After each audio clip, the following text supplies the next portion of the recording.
Welcome back to my channel here, Abundant Gardening. Today I'm going to share with you the ultimate secrets to kickstarting your garden in the year 2024, this new year, and trust me, this is going to be the game changer, 3 steps that you've been waiting for.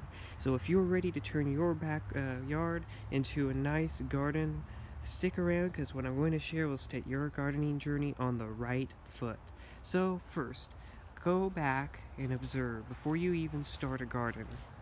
That is the most important thing to do.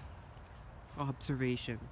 Look at microclimates where the sun rises and the sun sets, and so on. Just take a moment and maybe take a few days. Notice where the sun rises in your garden or where it might set, where the shade might linger for longer periods, and even where water might flow if you have more of a hilly backyard or wherever you're planning on gardening.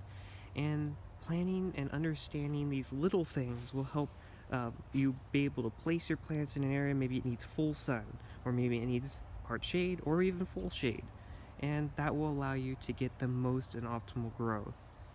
Next, now you would go ahead and build your garden beds in the places that you would want them to be.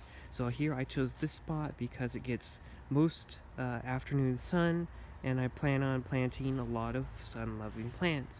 Now if I wanted to plant more shade-loving plants, maybe I would put it closer to the fence there, so it would be in a more shaded location. Raised beds, personally, I like, especially if you have clay soil. They provide better drainage and better soil quality, therefore making gardening easier when you're first just starting out. And then if you plan on building pathways, mark them out, maybe with like a can of spray paint or even like a hose, and just kind of walk around them. Get a good feel for where your pathways want to be, because once you make your pathways, it's pretty hard to go back. Then step 3 is to plan the minor things like seeds, things like you want to grow in your vegetable garden next year. Having these minor details are often overlooked, but they're very crucial to have success, because if you have a raised bed but no seeds, then you might have to go buy transplants, and that does add up. Even if you're only buying like 5 or 6, that adds up. So research what grows well in your region, and if it needs full sun, part sun, whatever, and make a complete list. Consider also companion planting things like carrots or basil with tomatoes, and so on. I'll make a more complete guide probably in the future on my channel about companion planting, so I encourage you to subscribe to see that.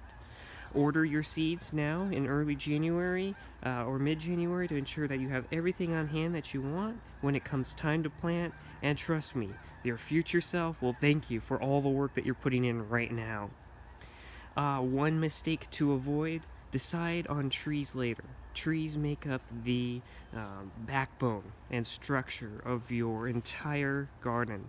As you can see, I only have one tree that I planted way over there, but I haven't decided on anything else yet. And this is already technically it's like my 4th year of gardening.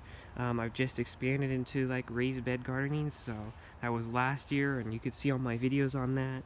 But leave your decision for trees to a later date. Observe this entire year and don't make a decision on any trees you want to buy, like persimmons or figs or apples, etc., until you have a good time to observe what is going around in your garden.